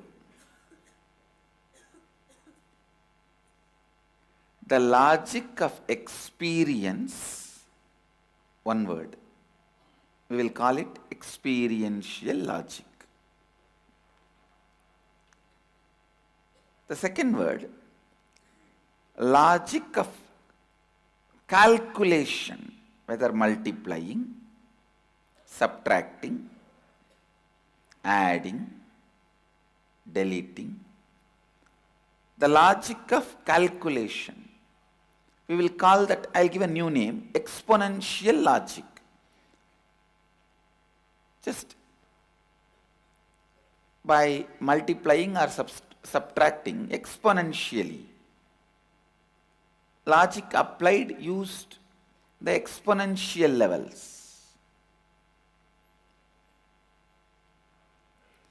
Understand these 2 logic, you will understand how you are missing some of the greatest experience of life by getting caught in a blind logic. It is like instead of cooling glass, you are wearing a complete no glass, just 2 black stones fixed in a frame. If you get 2 black stones fixed in a frame and wearing it, in thinking it is a cooling glass, and saying that whole world has become dark, who is responsible? So,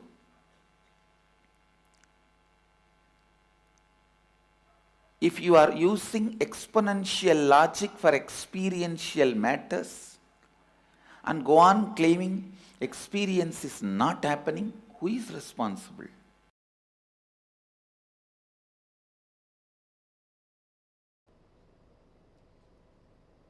Understand this two logic. This hall has two doors. First statement. The second statement is one door is open. The third statement, automatically you assume the other door is closed.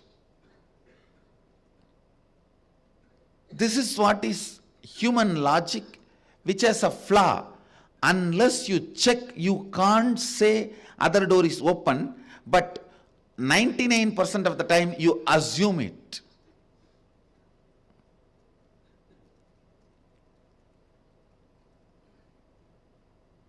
The fact is, other door may be open, may be closed.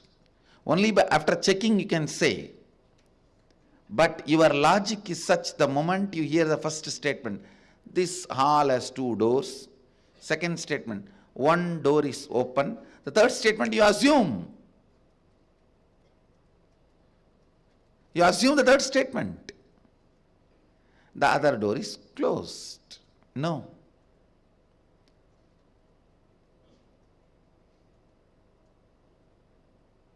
It is irrational, rational logic. Irrationally rational logic. What do you call as rational? But irrational. Please understand. Same way, this is the same logic with which you operate your body. If your eyes can see out, you automatically come to the conclusion they can't see in. In Agama, Mahadeva says very clearly, your eyes has a capacity to roll 360 degree. This side can see anything inside your body and outside anyway. When you believe you can see any distance in the sky out, you automatically shut down the possibility you can see in. The irrational, rational logic. If one door is open, automatically you come to the conclusion other door is closed. You don't even go there and see and then decide. Listen. Please understand. The logic you believe in your normal life, that is the same logic with which you handle your body, and your body's capabilities and abilities are developed. If you believe you can see up and in, from the beginning your body will develop that capabilities. If you believe you can see only up, not in, you will have only that power. This power will be forgotten. Understand? Your beliefs about life will naturally impact in a very strong way your beliefs about your body. Your beliefs about your body will impact abilities and capabilities your body can experience and express. The powers and experiences you can experience and express. With this third eye awakening, many of you have broken that ice, that I can't has been broken. When this I can't is broken, half of the work is done. When you say I can, I just should say this also, and this also. Most of the time the spelling mistakes you make while you read a newspaper or magazine or your iPod will be very funny, because you don't read from there, you read from here. You'll suddenly realize, God, second time, third time when you read, oh, this is what is there. But I thought this is what there. Even while you are seeing, you don't see here, you see from here. You don't see from here, you see from here. You don't read from here, you read from here.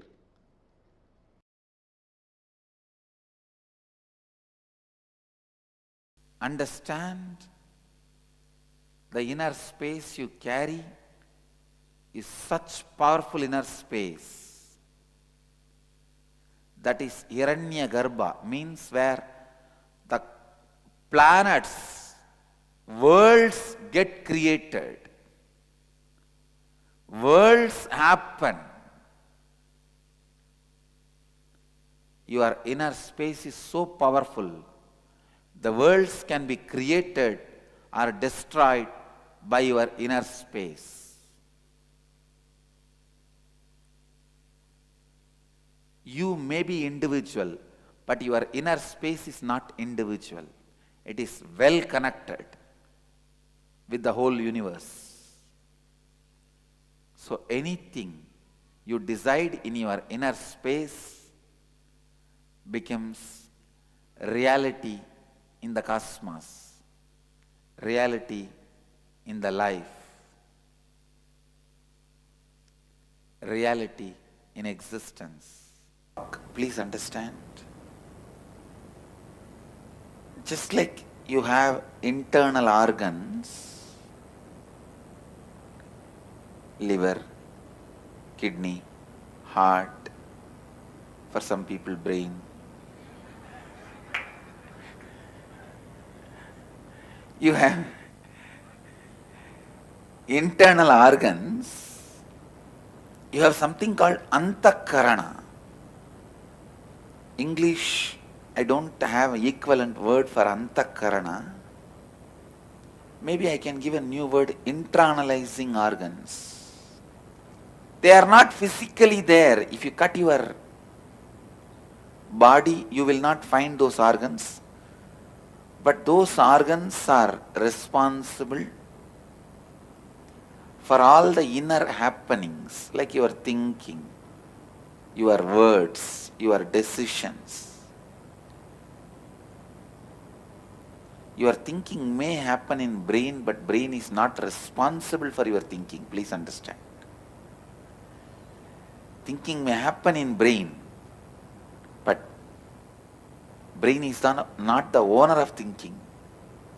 Somebody else is thinking through the brain, using the brain. Through your eyes, seeing happens. So there is antakaranas. In Vedic tradition, the human physiology and human psychology, we call it the microcosmic physiology and psychology. Please understand. In Vedic tradition, human body is considered as miniature of the cosmos. We don't call human body as accident or a pleasure instrument or born out of sin. No. It's a miniature of the cosmos. Pindanda. Brahmanda means macrocosm. Pindanda means microcosm. Our body is microcosm. Biology of the microcosm, physiology of the microcosm, psychology of the microcosm is a well expounded, beautiful subject in Vedic tradition. Very beautifully described and explained. It gives the explanations about various antakaranas. Due to lack of the words in English, I'll use the word internalizing organs. Or maybe even that word is too big and doesn't directly make sense. Intra-organs, I'll give the word. Internal organs cannot be used because liver, kidney, all those organs need to be given that word internal organs. Intra organs may be the word I'll use. Vak is one of those intra organs, means your ability to speak, ability to convert sound into words. That is called vak. Same way, your ability to feel ownership, your ability to feel the right, your ability to feel what belongs to you. So these intra organs, your ability to feel what belongs to you, what is you, is chitta. Your ability to speak is vak. This vak, chitta, and your ability to live.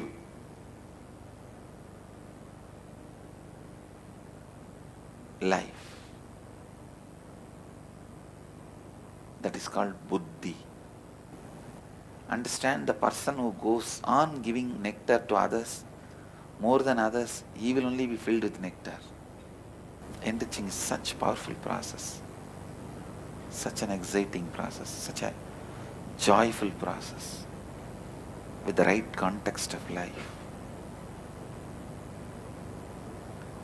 It brings so much life, I tell you.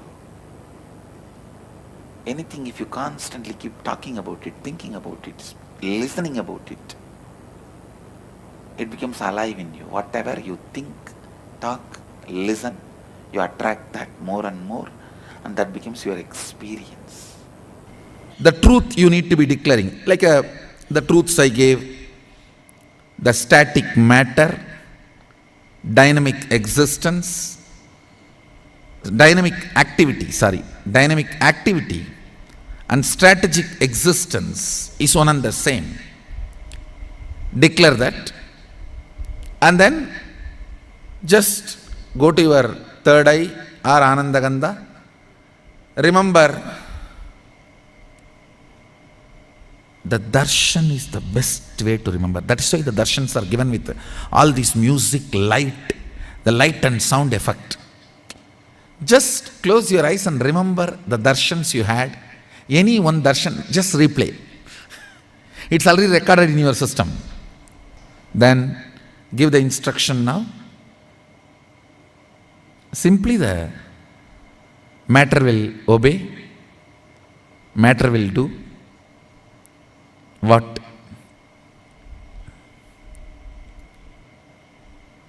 you ask it to do. See, Shakti always manifests buddhi in you, bhakti in you, mukti in you. I tell you, even for a headache, ask Mahadeva to solve. Because when he solves, you will never have a headache again.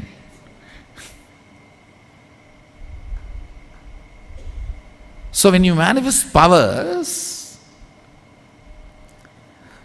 as per his instruction, Shastra Pramana,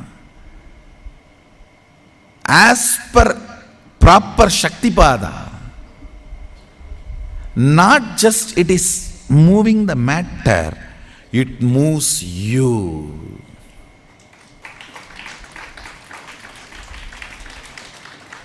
The next effect of that in your life just shoots up. You can now manifest so much of bhakti, so much of shakti, so much of buddhi, so much of yukti in multi-dimensional. One more thing I want all of you to know. If you manifest any one power thoroughly, you will manifest all the powers, because each power is not separate technique. It is all fundamentally increasing the quality and frequency of your consciousness. That's all. So, if you do power manifestation in one, like a moving the biscuit or moving the cashew nut or moving the pen, Now you will manifest all powers like a changing the Vatavarana, changing the atmosphere, changing somebody's mind, changing a thought current, doing right things, or all the other powers.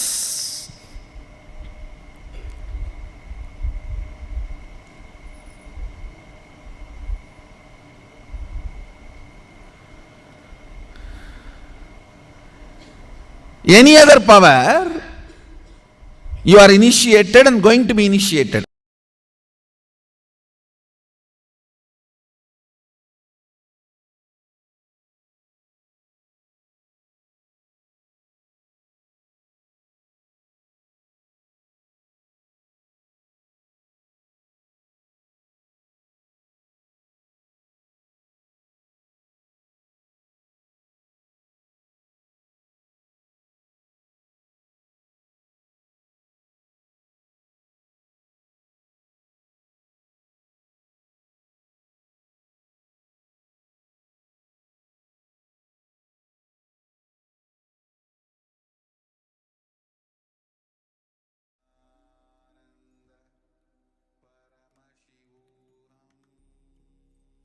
After this powerful revelation by the Supreme Pontiff of Hinduism, let us now move ahead with an internalization exercise.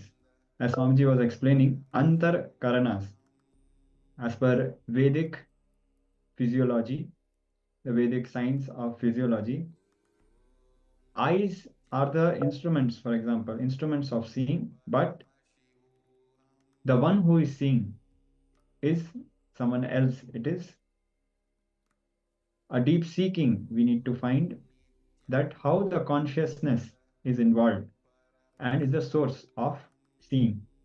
So let us now use our antar karanas, our internalizing organs, and understand the participatory nature of the universe. The universe is not independent of our participation. The universe happens as we experience because we participate in a particular way. When our participation changes, or the mood of our participation changes, or our attitude of participation changes, the universe itself changes. Swamiji has explained us very beautifully with an example. We'll go through a quick recap. So visualize you are in a forest and a tiger sees you and you start, and he just starts chasing you. You are running for your life. At this point, if there is a psychological intervention, for example, the moment you see this tiger, if you are shaken, frightened, certain chemicals are released in your body. The tiger hates the smell of that chemical. If you are not frightened, if you don't release that chemical, the tiger would not chase you. It is not necessary that always the tiger should chase you. Only if you have fear, you will project and have the animal chasing you. Now, this truth applies both to the dream state and to the waking state as well. So now let us internalize in our life this participatory nature of universe. Pen down areas in your life in which you are waiting to experience fulfillment. For example, you want to experience fulfillment in your career. So please list them down. Now pen down the ideas, thought currents, impossibilities you created in these areas. Now this is important. We need to understand all the ideas, the thought currents which we created, which make us believe or think that it is impossible to achieve what we want. These ideas will naturally stop the reality which we want to manifest from happening. It is because of the participatory nature of the universe. So now we need to identify these and complete with it.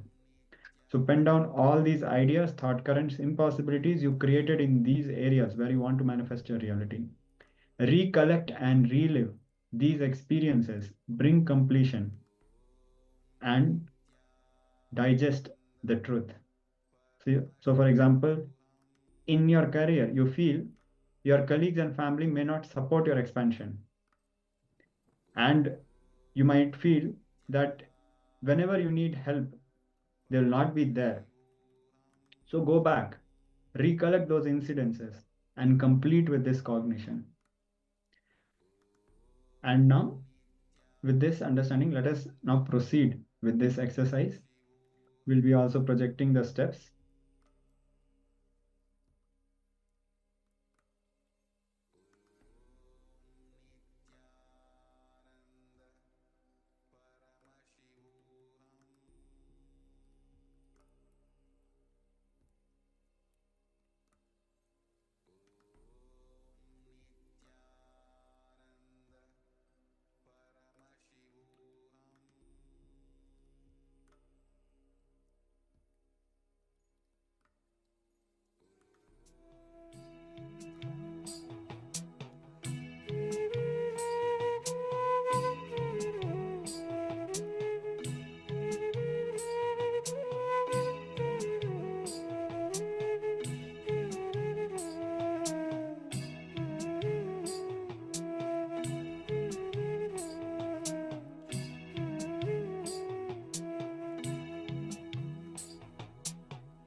We request all the participants to settle down and please share all the powerful clicks and understandings you had from this internalization exercise.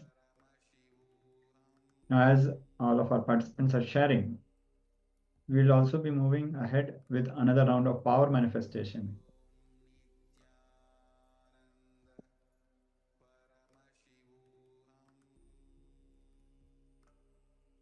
We will be giving a few minutes for all the participants to share.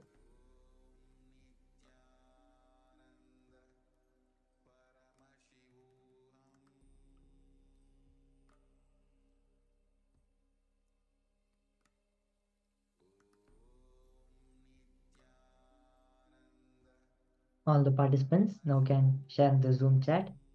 What is the powerful cognition? What you were able to map this internalization process to, and which are the patterns that you were able to complete and come out of today with the help of this powerful internalization process that Swamiji has given. So as all the participants are sharing, let us now prepare ourselves for the power manifestation.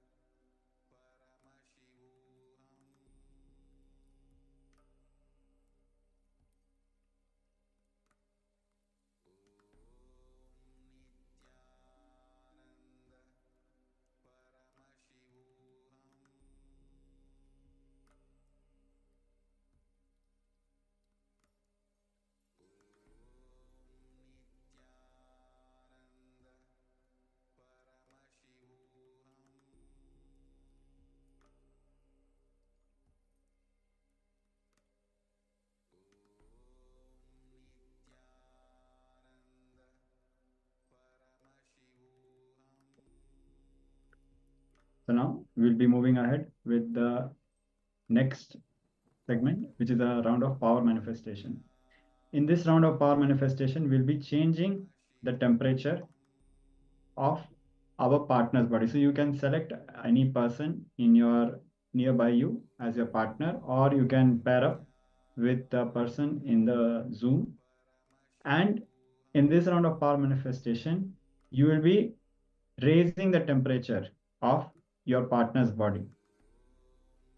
So request all the participants to switch on your cameras and be available in front of the camera.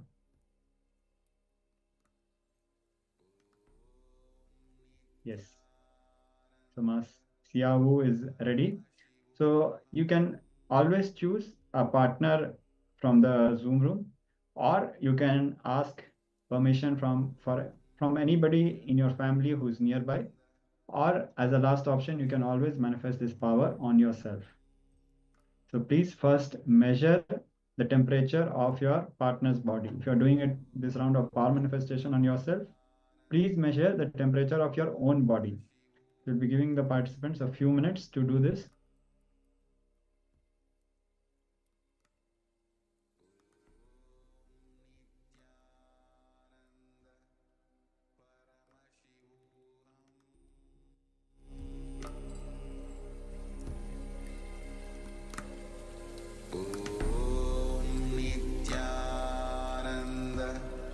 Paramashivoham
Paramashivoham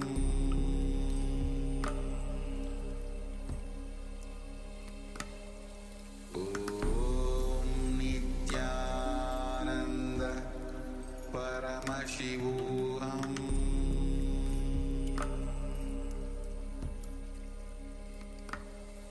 Om Nityananda Paramashivoham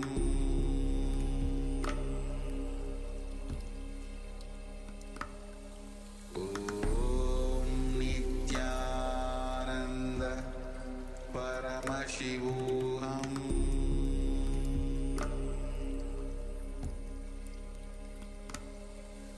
Om Nityananda Paramashivoham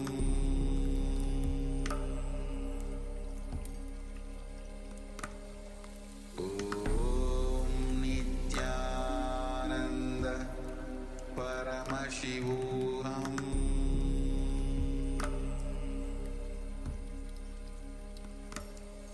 Om Nityananda Paramashivoham. So now we'll be starting with the power manifestation. Now that we have measured our body temperature or the temperature of our partner's body, we'll begin with the power manifestation. Start chanting the Mahavakya, Om Nityananda Paramashivoham, and give the command through your third eye for the temperature of the body of your partner or your own body to change.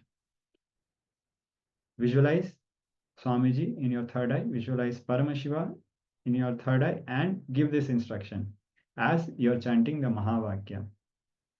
So now let us begin this round of power manifestation.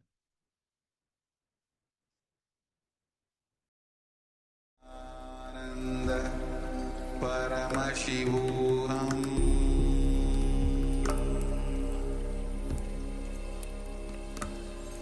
Om Nityananda Paramashivoham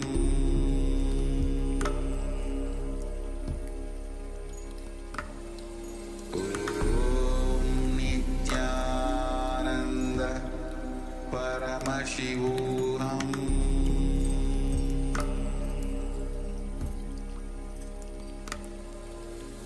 Om Nityananda Paramashivoham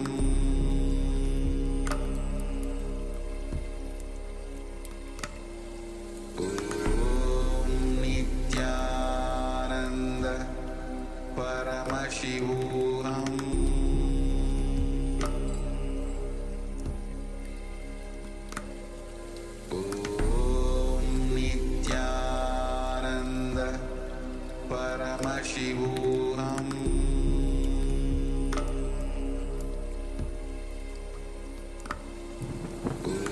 Om Nityananda Paramashivoham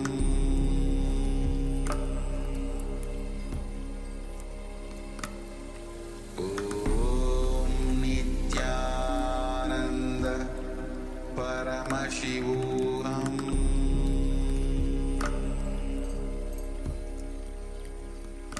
Om Nityananda Paramashivoham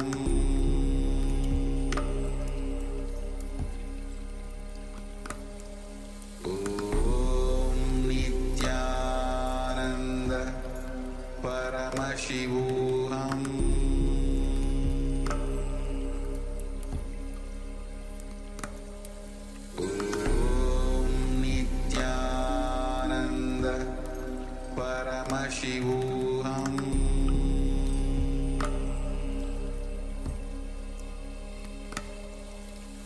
Om Nityananda Paramashivoham